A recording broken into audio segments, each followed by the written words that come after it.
bisa manusia ini menghargai jenengan nggak bakal iso. Insentif yang diberikan itu nggak seberapa dari jatah yang semestinya, nggak akan mampu. Hanya Allah yang mampu mengganjarinya. Maka tenang aja, sampai kebaikan Bapak Ibu itu akan dinikmati oleh anak turun. Karena syukur sih, jangan yang mlebu swarga cek kurang. Tergisah untuk anak turun kan begitu ilmunya. Luar biasa, ikhlas. Dan di antara tanda keikhlasan Bapak Ibu, ojo lali mendoakan murid-murid kita. Siapa yang kita yang pertama? Biasanya yang paling penting. Doakan yang baik. Luar biasa ya. Kita karena tidak pernah tahu Bapak Ibu,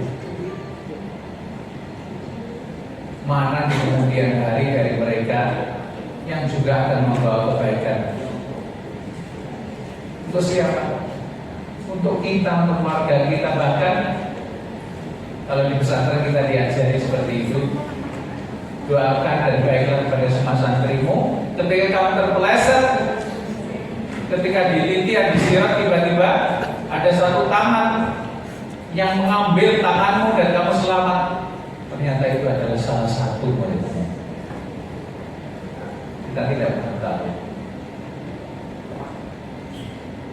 Makanya jangan pernah menyesal menjadi guru, jangan pernah menyesal karena sering mendoakan murid-murid kita. Ya, itu yang pertama, ilmu yang manfaat yang semakin membuat yang mempelajarinya dekat kepada Allah. Tanda ilmu yang kedua adalah ilmu yang melahirkan akhlak ataupun sopan santun. Jadi uangnya saya tambah ngerti, saya tambah ilmu kok tingkah lakunya semakin baik.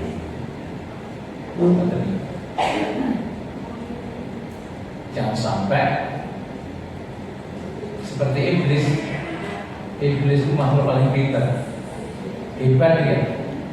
Tapi semakin tinggi ilmunya sampai Tuhan pun dilawan. Maka orang-orang di luar sana menjadikan iblis itu sebagai bapak kebebasan. Tuhan pun berani dibantah. Hebat loh, saking pintarnya. Maka melawan iblis tidak bisa dengan ilmu. Dia terlalu pintar.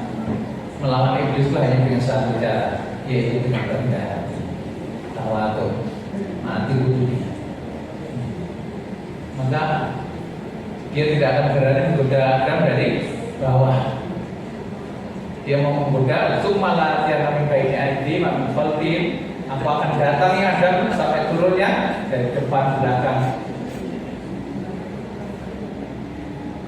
Manai mani, mansyamai dari kanan sampai kiri. Wala tajidha aktsarahum syakirin. Yang kau tidak dapati Tuhan, banyak mereka yang tidak bersyukur lagi. Atas dan bawah kosong nih, nggak berani ganggu. Atas ada hubungan Allah, bawah tempat kelemahan dia, rendah diri, rendah hati, tawadhu. Ora iso, iblis itu rendah hati nggak iso. Maka orang-orang yang bertambah ilmunya mestinya bertambah apa lagi? Tawadhu, tambah sopan, kan kata begitu. Yang ketiga, tanda ilmu manfaat itu adalah ilmu yang melahirkan amal. Tidak ada gunanya belajar tentang suatu ilmu namun tidak membuahkan karya. Ilmu hanya untuk ilmu tidak bisa. Ilmu harus melahirkan kemanfaatan. Standarnya adalah manfaat untuk sesama. Jika apapun yang kita, Bapak Ibu, kita ini kadang-kadang malu dengan masa lalu kita sendiri. Dulu, bisa anak-anak seusia SD itu tangannya itu sudah bisa menghasilkan uang. merumput pulang sekolah, ya kan? Kira kadang-kadang ngedondok. Saya ini anak sampai SMA, SMK, bahkan udah kuliah, dari tangannya apa? Menghasilkan atau mengeluarkan? Perlu pulsa. Ya, urung hasilnya apa-apa kita tangan ini. Sikile hasilnya apa-apa, tangannya hasilnya apa-apa. Dulu anak-anak kecil, ya kan? Tangannya sudah berkarya. Gila mungkin ada di antara kita waktu dulu masih kecil, SD atau apa, berangkat ambil betulan brokoli, ayam mungkin, ya. Dari tangannya. Saya waktu kecil punya ayam banyak. Kata saya juga dikasih sama ibu ini, bintaimu sama, ini berdesmu, ini merpatimu. Kita banyak ini, kita kasih makan, pulang sekolah, kita tak cari makan. Lihat, masih kecil, diajari seperti ini. Nah sekarang juga kok. Bahkan bocah lulus sekolah sekolahnya apa? HP mengeluarkan atau memasukkan dana itu keluar terus, ngeri kita ya. Maka dari itu yang terakhir tadi, ilmu apapun standarnya adalah seberapa dia bisa menghasilkan amal karya. Maka guru yang hebat adalah guru yang tidak mukhlis ikhlas, tapi guru yang inspiratif, memberi inspirasi bagi murid-muridnya. Ya ini yang agak sulit. Gitu. Kalau hanya guru bisa menjelaskan materi pelajaran atau hanya sekedar disuruh maklumat menyampaikan isi materi, Google disuruh. Tapi yang mampu menginspirasi, itu yang sedang kita cari. Ya, guru-guru yang selalu memiliki ide-ide. Sekarang ini generasi apa ini? Alpha ya, kembali ke Alpha ya, dari awal lagi ya. Tapi murid-murid sini generasi apa mas? Generasi strawberry. Oh, Leta ya, jadi.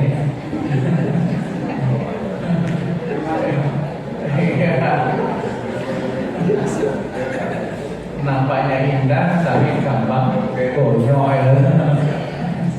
Iya, salah satunya adalah pengen ini gampang, takut terhadap tantangan kan gitu ya, naik generasi strawberry kan gitu ya. Nah, di situ tugas guru. Bagaimana hidup itu tidak ada sengsara. Ya, kenapa hidup harus sengsara? Tuhan erok dan atina itu dia. Hasanah yang dunia itu mulia enak. Inspirasi. Jadi apalagi dunia sekarang ini sedang membutuhkan ya generasi-generasi itu strawberry ya. Kenapa demikian? Banyak negara yang kehabisan anak muda. Maka Indonesia Emas 2045, iya 45. Kesempatan tidak sekali itu. Kenapa dalam hitungannya? Karena 2045 nanti jumlah anak-anak muda itu lagi maksimalnya di Indonesia, termasuk sumber daya alamnya lagi pada puncak-puncak penemuannya. Jadi bersatulah antara SDA dan SDM di Nusantara.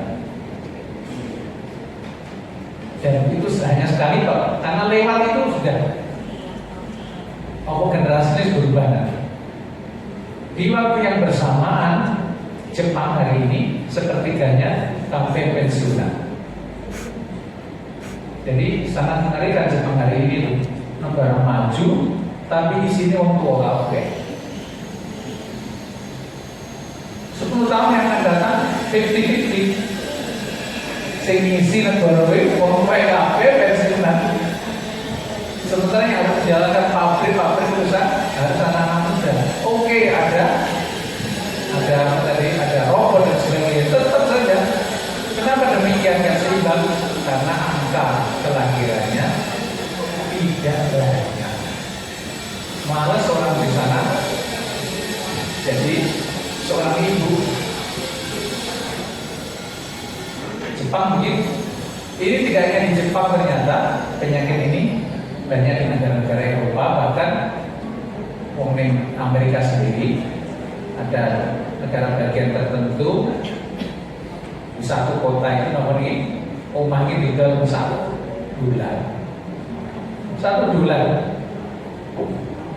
hanya sekedar untuk sahnya sebuah transaksi. Jadi artinya banyak tempat-tempat, banyak kota-kota yang bakal kosong. Sempat sebelum pandemi kemarin saya mau ke Cina sebenarnya, cuma terlalu mepet, ada pandemi, akhirnya sampai di Thailand dan sekitar sini aja.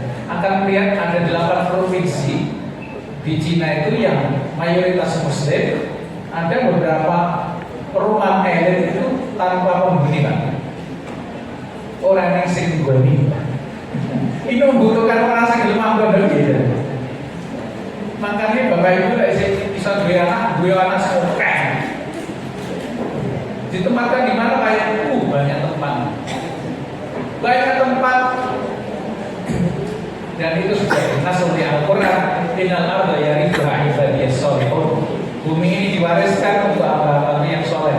Dulu sulit saya memahami ayat ini, tapi kemudian saya memahami bahwa ternyata nanti banyak kota-kota yang kosong dari penduduk, dan yang masih bertahan hidup siapa? Umat Kanjeng Nabi Muhammad yang memang sejak awal dianjurkan untuk punya anak banyak. Di antara kriteria istri yang solehah itu apa? Al-wadud, penyayang, mana okeh. Lalu ini loh, haji sing ngoten lho kuwi. Ya, ben tau mana.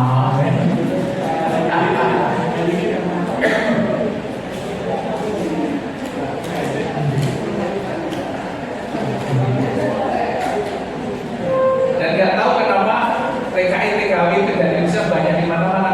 Itu kehendak Allah. Luar biasa. Kita ini manusia yang sudah biasa menguasai dunia. Tidak hanya zaman dulu bahwa kita itu negara penjajah. Kita ini pernah dijajah. Kenapa? Karena dulunya kita itu negara penjajah. Sampai ke Afrika sana, teman-teman saya di Afrika kemana-mana pakai sarung begini. Yang bawa dari Indonesia, Nusantara ini. Madagaskar, siapa yang menurunkan dia? Indonesia. Jadi kita itu negara penjajah. Nah, petarung kita itu. Maka wajar hukum alam kita dijajah. Setelah itu kita menjajah lagi dengan TKI, TKW, TKI. Suatu saat mereka akan jadi tuan-tuan di negeri-negeri. Ini apa? Pokoknya udah mati. Iya kan? Nggak ada lagi kelahiran. Brunei itu resah Brunei. Orang satu keluarga lahir siji. Kalau lahir kedua, anaknya kedua itu dikasih biaya tinggi oleh negara. Dari apa? Ini ditekan sama guru status saya pun belajar itu. Brunei alami, di Singapura alami begitu. Yang diketahui mereka akan habis dengan sendirinya apabila tidak ada pendatang. Nah ini, maka sekali lagi Bapak Ibu mumpung di sini kita memiliki kesempatan untuk mengajar anak-anak. Ajarkanlah mereka segala hal yang bermanfaat untuk masa mereka nanti. Tidak hanya dari sisi ilmu praktik, akan tetapi masalah akhlak, masalah kesopanan budi pekerti. Karena apa yang kita tanam kepada mereka sekali lagi akan bertumbuh. Anak-anak akan ingat akan kebaikan yang pernah kita lakukan. Maka di antara kriteria guru yang ketiga, kriteria yang ketiga adalah guru itu adalah teladan. Tauladan bagi murid-muridnya. Suatu saat datang ke Mahatma Gandhi, seorang ibu yang resah. Anaknya ini yang masih SD, jenenge Mang Garep nih, luar biasa sukanya dia. Dulu-dulu mangan garam si anak ini. Datanglah ke Mahatma Gandhi. Tuan Gandhi, tolong bantu aku. Ada apa ibu? Ini anak saya ini, saya khawatir panganannya garam ini. Udah berkali-kali saya ingatkan nggak mau dia. Oke bu, sepekan lagi datang ke sini ya. Pulanglah. Sepekan kemudian datang lagi ke situ. Anak itu dipanggil oleh Gandhi, divisi sesuatu. Ya sudah pulang. Begitu pulang dari Gandhi, apa yang terjadi? Anak itu sudah enggak doyan garam lagi. Mau sedikit tapi udah enggak kayak kemarin lagi. Akhirnya ibunya yang penasaran, balik ke Gandhi. Wahai Tuhan, mohon maaf, ilmu apa yang Anda berikan kepada anak saya tidak lagi sedoyan itu terhadap garam. Bu, begitu kamu datang dengan putramu mengeluh tentang sukanya anak terhadap garam, mulai saat itu pula aku tidak makan garam. Selama sepekan aku makan garam.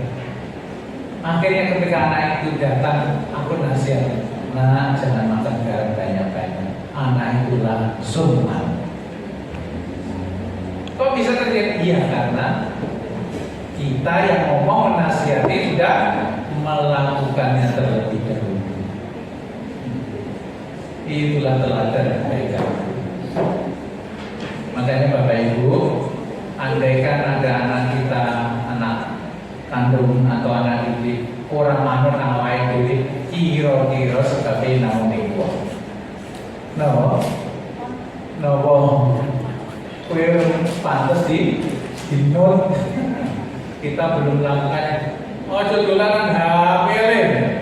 Nah, kowe dolan balik.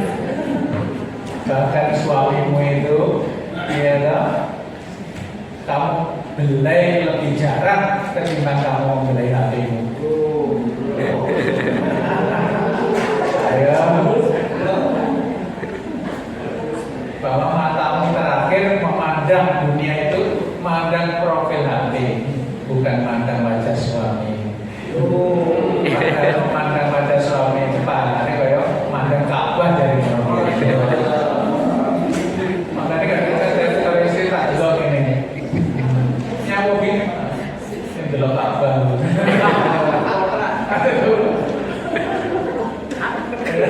Nah, terus dikeluarkan HP, yang delok HP, terus ya, HP tadi turun jebret itu, yang dikeluarkan apa? Nah iya.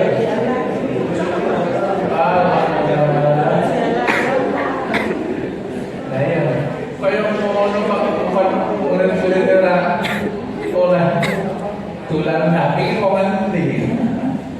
Makanya ada beberapa sekolah yang bagus. Kata ya di sini pagi itu dikumpulin HP-nya. Sini boleh ya? Boleh HP. Oh. Bahkan di Jepang pun begitu, resto yang paling diminati itu yang tidak menyediakan wifi. Dan orang datang langsung ditekan HP-nya. Dan yang ini malah dibeli, ini orang di sana dibalik karena ada bosan pak.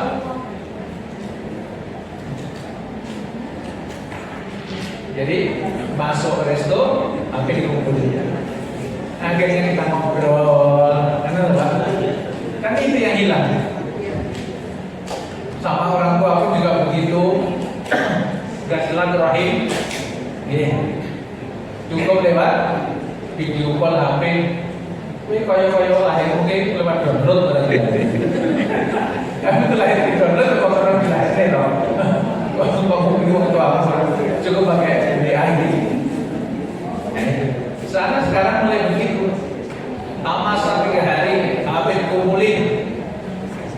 nggak megang HP.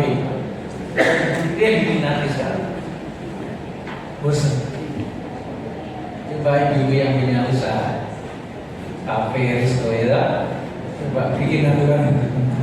Masuk sini HP aja, kumpul kira-kira baik apa itu? Ya, alhamdulillah. Kan sekali lagi, bagaimana kita akan menginginkan anak-anak kita manut, murid-murid kita manut kalau kita belum bisa jadi manutan.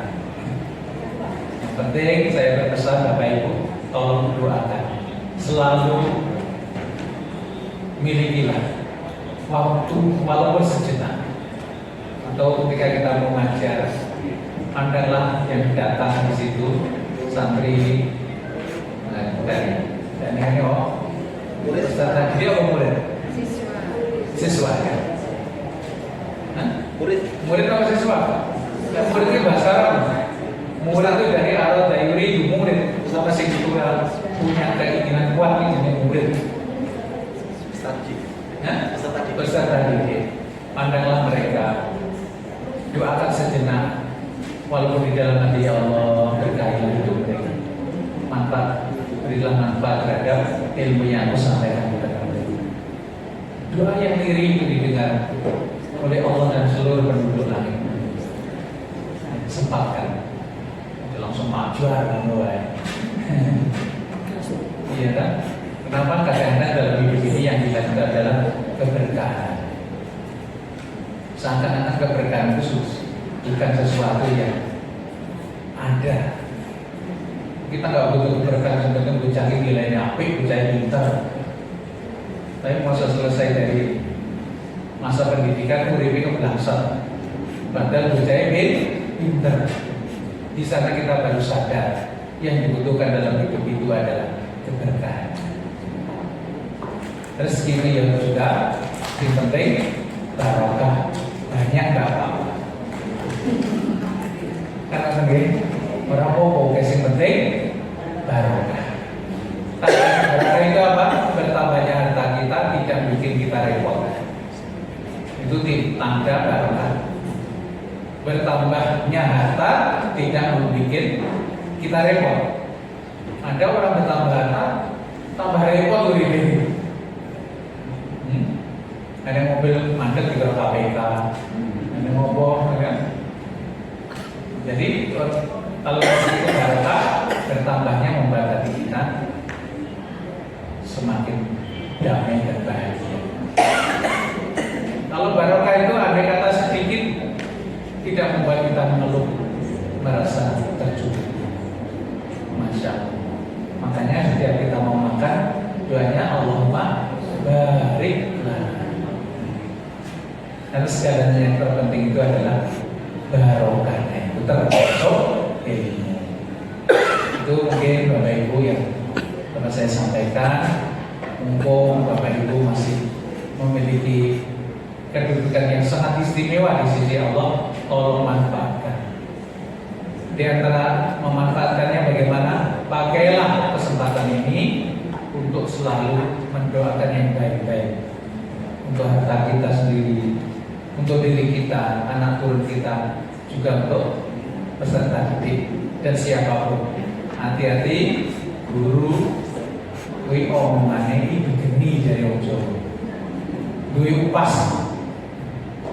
Jadi saat mengucapkan itu bisa terjadi. Maka jangan pernah mengutuk hidupmu terus dari sengsara. Dan nanti ini harus sampai baik gitu.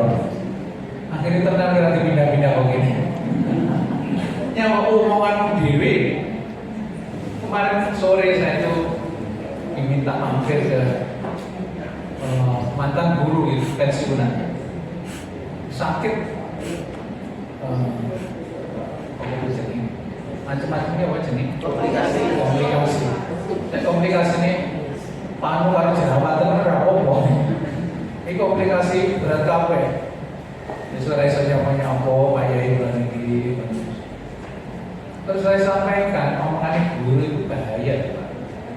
Ternyata beliau sering ngomong, aku lorong banyak kemari-mari kok. dikabulin. Orang mahir-mahir orang ini. Yang mau kena ucapannya deh. Kalau ini saking betul manten lah ya. Kabulin loh. Setiap kali ketemu siapa ini yang diucapkan. Maka saya ubah, Pak, sekarang aku ditambah sehat. Lorongnya terus mari. Aku saya ganteng bener. Kadang-kadang kita nggak terasa loh sedang mengutuk diri kita sendiri. Gitu mungkin. Ada krosong. Jadi guys, sengsara itu apa? Omonganmu dewi. Wong arek ngomong baik-baik sing apik. Ibu, Pak, ya Allah jadi guru ngene enake ya Allah. Ya rezeki itu tambah barokah, Amin. Tambah nom. Tambah handsome. Tambah glowing. Tambah bahagia, tambah makmur. Wis ngono wae. Ojo ngutuk hidupmu. Karena kutukan guru itu manjur. Ini terang. Hati-hati yang menciptakan kesengsaraan itu sering diri sendiri. Dari apa? Ucapannya. Alhamdulillah. Saya kira itu dulu materi. Coba dan yang lainnya sekali lagi mohon dimaafkan apabila ada yang kurang berkenan. Cukup. Sekian, bila kita berikan hidayah. Assalamualaikum warahmatullahi wabarakatuh. Waalaikumsalam.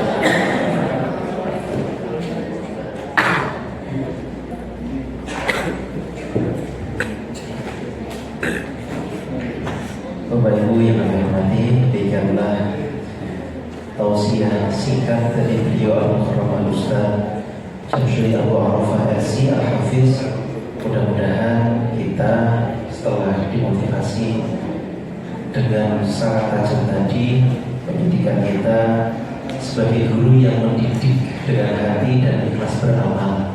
Insya Allah semua yang kita lakukan di tempat ini barokah di dunia dan akhirat. Amin.